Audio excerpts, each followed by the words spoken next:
Good morning, ladies and gentlemen, and welcome to AP U.S. History, as we look today at how the Allies fought the Nazis. Now, when planning the Atlantic Charter, Franklin Roosevelt and Winston Churchill had agreed to defeat Germany first. But at first, the United States just fought the Nazis at sea, in keeping U-boats from sinking ships sailing to Britain by having them sail in convoys, which at first U-boats still attacked, sinking many ships in June of 1942 in particular, as German U-boats adopted a strategy of wolf packs, in which 20 submarines approximately would go out with supply by a cargo ship called a milk cow, so they could resupply without having to go all the way back to their docks. In the month of June 1942 alone, the Germans sank 175 Allied ships.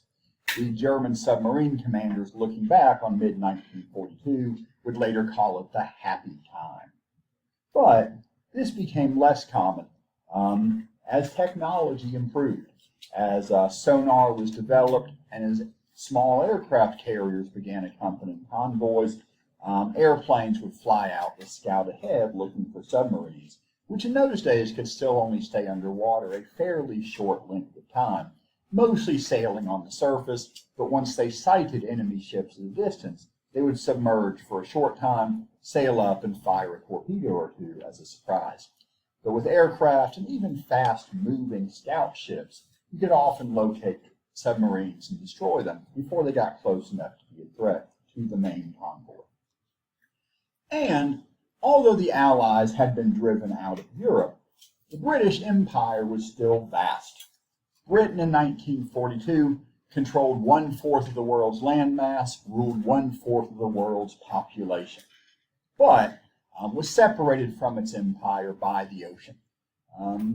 And for its most valuable colony, India, the quickest route was through the Suez Canal in Egypt. And Egypt itself, though technically independent, was still largely influenced by Britain. But the Axis now controlled much of North Africa, the Italian colony of Libya, the Vichy French colonies in most of the rest of northwest Africa, and based out of Italian Libya, Germany's Afrika Korps, commanded by the Desert Fox, Irwin Rommel, began pushing into Egypt, hoping to seize the Suez Canal, cut off that important trade route, and from there move on into the Middle East and seize the valuable oil reserves there. But while at first the Afrika Korps was successful, eventually British troops, commanded by General Bernard Montgomery, stopped the German advance into Egypt at El-Alamein. You can tell those are British soldiers because they left them wear shorts in warm climates. And from there slowly began to push the Germans back. And at this point, 1942, Stalin needed help. Now it's true that Hitler's initial attack into the Soviet Union had been stopped by the winter of 1941-42, but when the weather warmed up in 1942, the Nazis began pushing into the Soviet Union again. And Stalin begged the U.S. and Britain to take some pressure off him by attacking Germany. And so we planned an invasion of North Africa, which was known as Operation Korps, an invasion of the French colonies of Morocco and Algeria, hoping that the French soldiers there would welcome their liberation.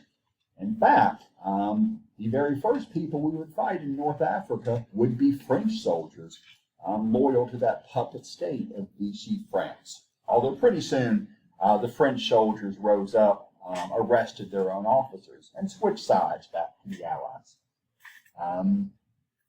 American forces in North Africa were commanded by General Dwight Eisenhower, who would soon rise to be the supreme Allied commander in Western Europe, commanding not just all American troops, but British troops, the Free French, Polish and Dutch and Belgian, and other refugee soldiers as well.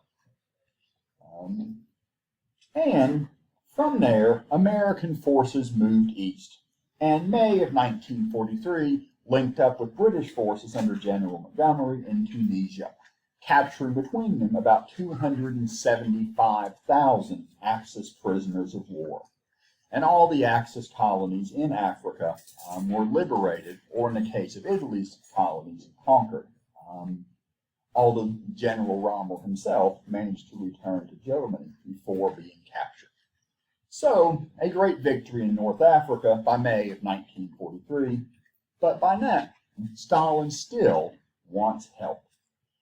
Now, having just gotten through one of the worst battles in human history, because in July of 1942, the Germans and other Axis powers, like the Italians, Romanians, as pictured there at the bottom, Bulgarians, and others, had seized the city of Stalingrad, now known as Volgograd.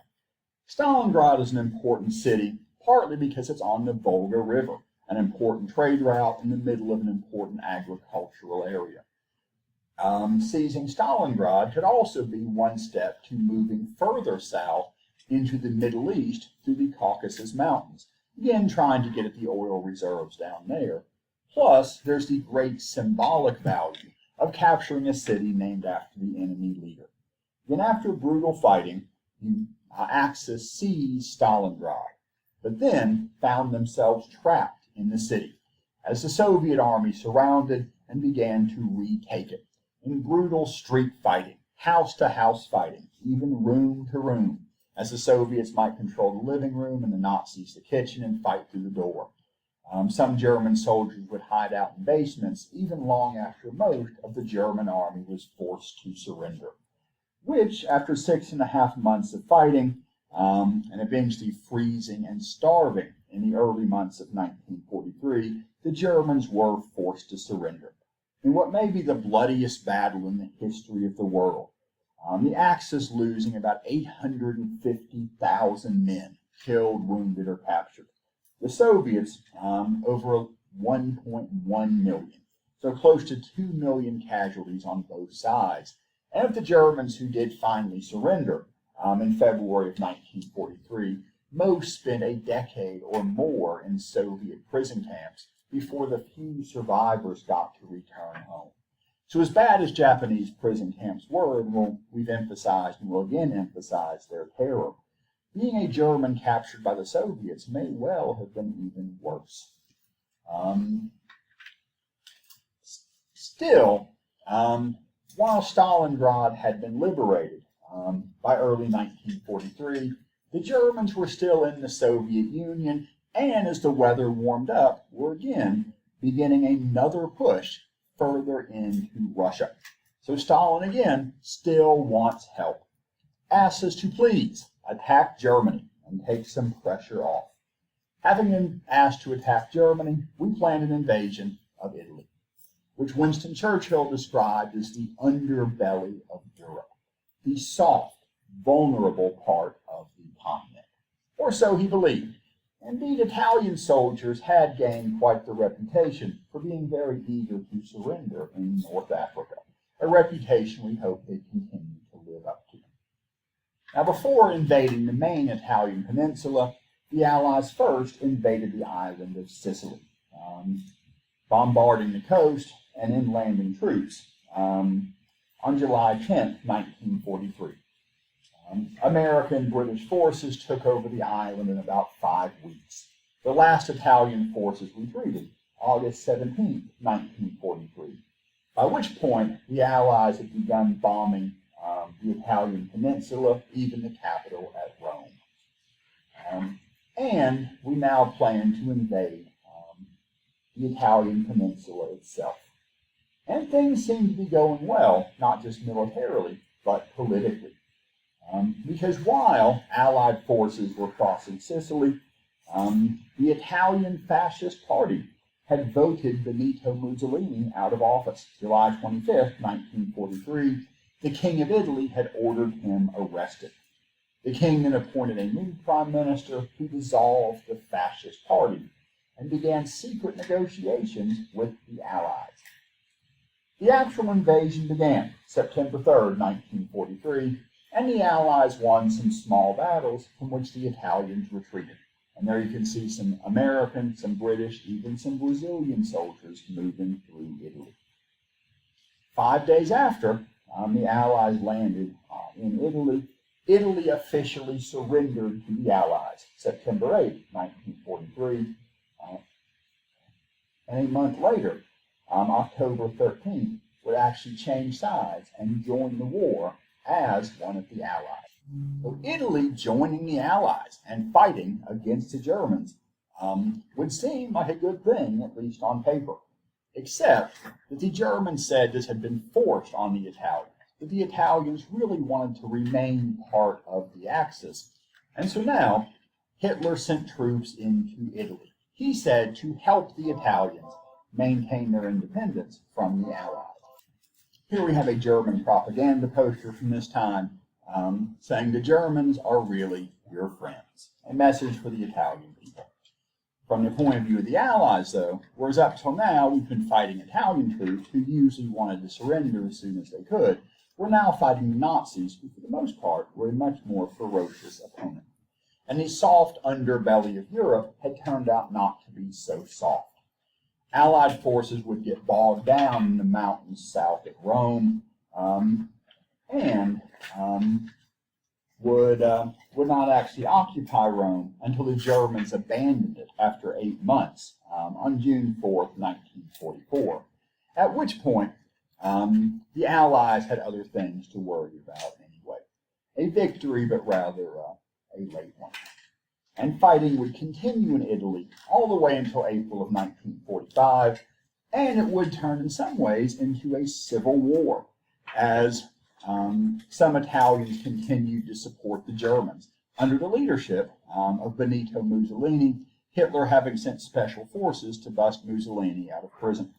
But other Italians supported the king and fought against the fascist Italians, and communist Italians also fought against the fascists, but didn't really like the monarchy either. While they were technically on the same side fighting the Nazis, the communists and the monarchists also fought one another.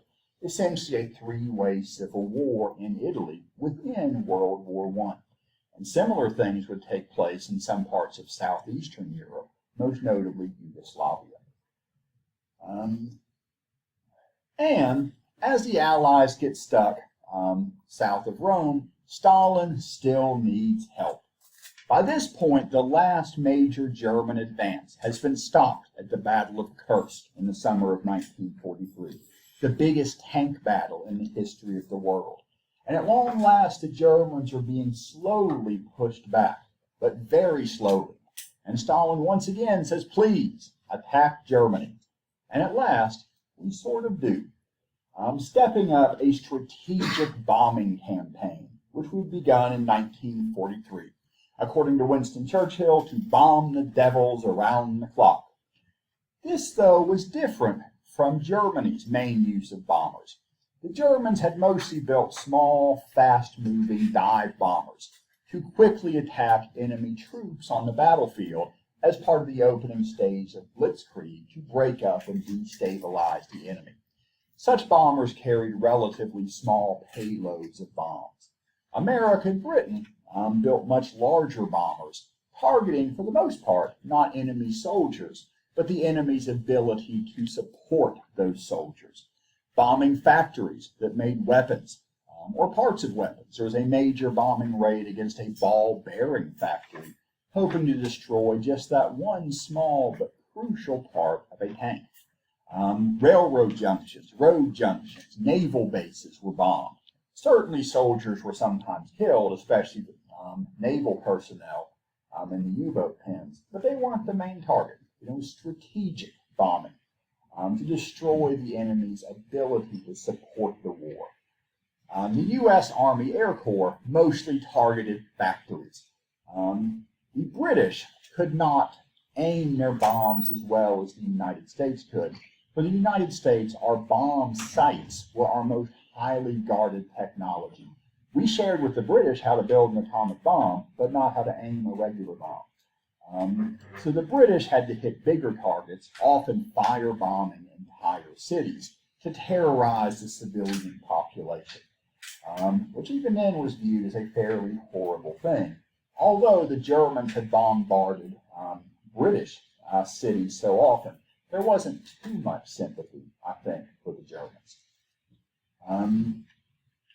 But while this continued, and while Allied forces were stuck south of Rome, Stalin still asked the Allies to invade Germany. And finally, there was a meeting between the big three Allied leaders, Stalin, Roosevelt, and Churchill, in the city of Tehran, the capital of Iran, a friendly country close to the Soviet Union. This was the first meeting that Stalin attended. Roosevelt and Churchill met many times during the Second World War, in America, in Africa at one point, in various parts of Europe, on ships off the coast of friendly territory. Stalin, though, was reluctant to leave home, and this would be the first time, in fact, the first of only 2 times, Roosevelt, Stalin, and Churchill would meet together. In the Tehran Conference, from November 28th to December 1st, 1943, these 3 leaders worked out, in broad strokes, the conclusion of the war. Indeed, the United States and Britain at last promised to invade Germany in 1944. We wanted Stalin to declare war on Japan, and he promised not to remain neutral for now. There was some agreement on how to deal with the post-war borders of Poland, which, among other things, basically let Stalin keep everything he had seized under the Nazi-Soviet pact. And it began some early negotiations on creating the United Nations. And so, having promised to invade Germany in 1944, the U.S. and Britain began preparing an invasion of France, among other things, taking many of their best troops away from Italy. One reason, although not the only reason, it did take so long to conquer Rome. And there was no way to hide from the Germans that we were going to invade France. Obviously, thousands upon thousands of troops were massing in southern Britain, but the hope was to at least convince them that we were not attacking where we actually were. We wanted to distract their attention from the beaches of Normandy and suggest we might attack at the city of Calais, which is the closest point to Britain across the English Channel. And so big disinformation campaigns were created. One of these being Operation Fortitude. That looks like a tank, but it's actually a big balloon. Inflatable object meant to resemble a tank, in case spies or scout planes should see it. There were plywood cutouts of airplanes that, again, from a distance, would look like the real thing. Many fake units were created. Fake divisions, with instead of 10 or 15,000 men, a couple dozen. But with their own distinctive unit patches, they would go into bars and brag about all the things, say, the 200th Infantry Division was going to do when they landed at Calais. Each of these fake units had their own radio operator, and all the fake units radioed back and forth to each other, then talking about their plans for an invasion that would not take place. There was a similar plan, too, to describe a fake invasion of Norway. It was a real invasion of Norway eventually, but not the one we hoped the Nazis would think was coming. And for the most part, the Nazis were deceived. And so while there were lots of German soldiers there, they were not fully prepared when we did finally invade Normandy along the northern coast of France. In an event known as D-Day, June 6, 1944. And you'll sometimes hear that D-Day stands for like Doomsday or Destiny Day or something. Really, the D doesn't stand for anything in particular. In fact, in military planning, it's quite common to base your plans around a D-Day without putting a specific date in the plans. There are a couple reasons for this. One thing is, by leaving out a specific date, if spies do get hold of your plans, they won't know exactly when you're planning to attack. But second, you may want to keep the date of the attack a little bit flexible. Indeed, D-Day was supposed to be June 5th, but they put it off for a day because the weather was bad. But by planning for an unspecified day, you can still lay out what you need to do to get ready, where troops need to be, 2 days before D-Day, where supplies need to be 5 days before D-Day, what you need to get ready any number of days before D-Day. Likewise, you plan for the long term, where you'll be afterwards, D+2, D+5, D+10. But again, giving you a flexible date for the actual event. So, many military plans have a D-Day, but this D-Day was so big. If you mention D-Day, you of course mean this D-Day. An attack on Normandy. An attack so big there were 5 separate beaches that were targets of the Allies, as well as a few smaller regions too. And American and British paratroops were dropped behind enemy lines the night before to get things disorganized. Of the 5 beaches, 2 were attacked by American forces. The U.S. turned out to get both the least and the most deadly of the 5 beaches. Least deadly was codenamed Utah Beach. That's still interesting because on most beaches, the first wave of troops was led by fairly low-level, relatively expendable officers. You can train a new lieutenant in 90 days. But at Utah Beach, the commanding general insisted on going ashore in the first wave, even though General Eisenhower told him he shouldn't. And so at Utah Beach, we would have both the oldest and highest-ranking soldier in the first wave of the attack. And that, of course, was Theodore Roosevelt, Jr., with his pistol in one hand and his cane in the other, as he went to defeat the Nazis, for which he got the Congressional Medal of Honor.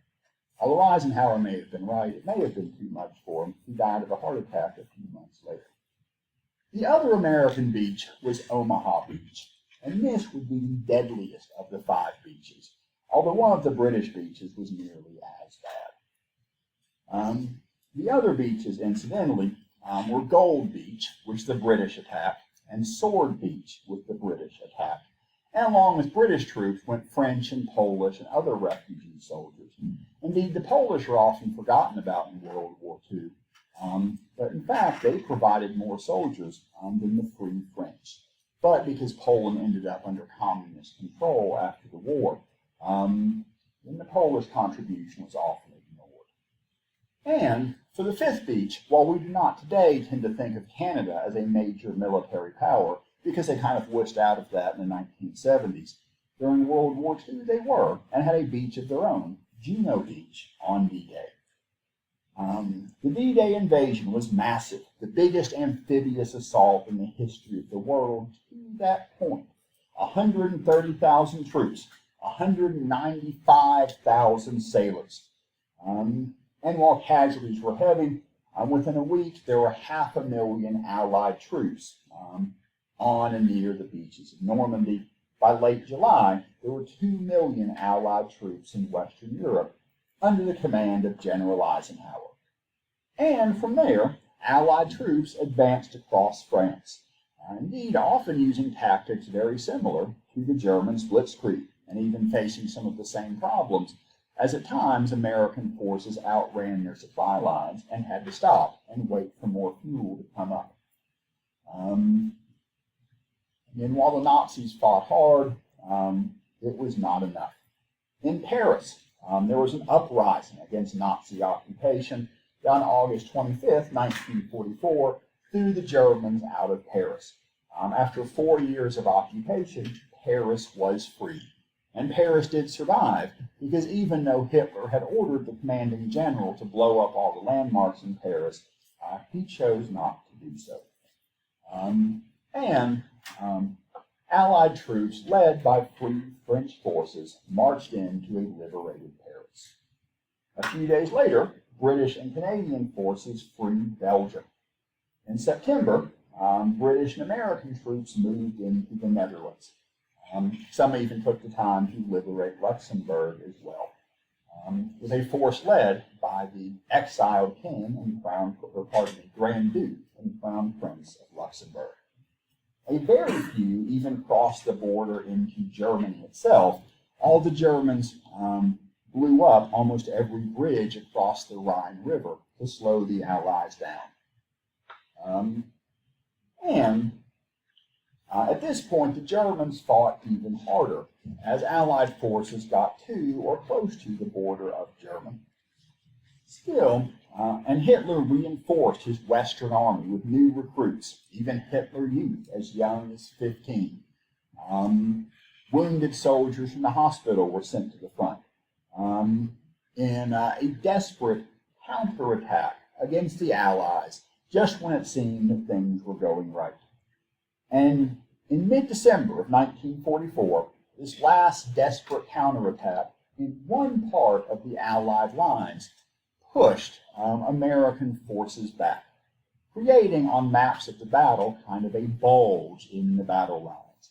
But this is often remembered as the Battle of the Bulge, which would last from December 16, 1944 to January 25, 1945, and would be the biggest battle on the Western Front of World War II and the biggest battle ever fought by the U.S. Army, involving 600,000 American soldiers, of whom 80,000 were killed, wounded, or captured, although many of the losses were due to the cold, as men suffered from frostbite in the winter. The Germans lost at least 100,000 men, killed, wounded, and captured.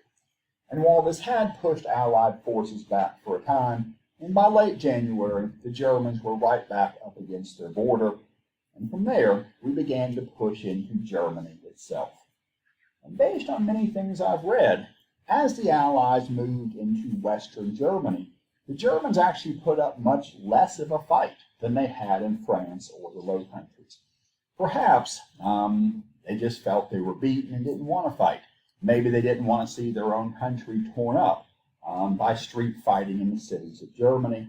But maybe, too, they wanted to put all their effort into the East, where the Soviets by now were also invading Eastern Germany.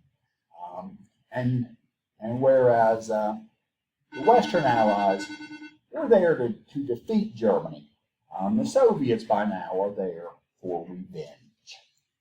And so, with the war almost over, the Allies had to decide what to do. In February of 1945, Roosevelt, Churchill, and Stalin met for the second and last time in the city of Yalta, in the Crimean Peninsula of the Soviet Union. And there, they decided to divide both the country of Germany and its capital city of Berlin up into 4 occupation zones, to be held by Britain, the United States, France, and the Soviet Union. Stalin didn't see why France ought to get an occupation zone, but since we wanted them to have one to feel better about themselves, Stalin agreed they could have one as long as it was carved entirely out of American or British territory and not from his share. Some land would be completely lost to Germany, most going to Poland, some to the Soviet Union, and Austria, too, would be carved back off into an independent country. And Stalin wanted to demand massive reparations of $20 billion from Germany, but Roosevelt and Churchill rejected this, remembering all the problems that came from the heavy reparations in the Treaty of Versailles. There were some, too, who wanted to go further. America's Secretary of the Treasury proposed abolishing Germany completely, dividing it up into 6 separate countries, none of which would be allowed to even have factories. But they wouldn't go quite that far. Also at Yalta, they agreed to Roosevelt and Churchill's old plans to create a new and improved League of Nations, a group of United Nations. Again, was a term already used for the Allies sometimes, and would now, they hoped, create an international body after the war to maintain the peace. And the United Nations then would be formed just a couple months later, and would have a few parts that are worth knowing about because they're still around today. Every member country of the United Nations, which at first was mostly from Europe or the Americas, because most of Africa and Asia were still European colonies, all members get one voice in the General Assembly, which elects a Secretary General to kind of be a spokesman for the United Nations, although typically the Secretary General is picked from a pleasant, non-threatening second or third-rate country, so nobody feels too nervous about it. The first two being, I think, from Norway and Denmark, which no one feels too threatened by. Besides a General Assembly, there's also a Security Council, which oversees security measures, including sending peacekeeping forces into troubled areas. Originally, the General Assembly had 11 members. In 1965, they expanded it to 15, as more and more colonies became independent countries of their own. Some of those members rotate, serving 3-year terms and switching in and out. But there are 5 permanent members of the Security Council, each of whom has a veto over any action by the Security Council or many actions by the United Nations, making those 5 permanent members very powerful and able to block most UN policies should they choose. And those 5 permanent members are based on the 5 major world powers at the time that the UN was created. The Republic of China, France, the United States, the United Kingdom, and the Union of Soviet Socialist Republics. Russia today having the Soviet Union as permanent. And at the Yalta Conference, all the Allied leaders reiterated their commitment to demanding Germany's unconditional surrender.